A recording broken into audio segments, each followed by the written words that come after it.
Good kitty. What a beautiful cat. Okay, so there's a lot of different ways to do this. These are just human toenail clippers. Notice my hand is coming from the back of his paw. I'm not coming from the front here, but from the back.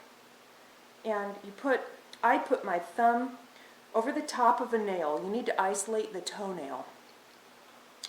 And so what I do is I take my thumb and I put it over the top of the nail, and then I put my index finger on the pad of the nail from underneath, and then you can sort of push it forward and get a hold of it. See that? And then that skinny little piece right there, I just take it and trim it off. You don't want to cut where there's pink because there's blood there. It's the quick. So, try this one.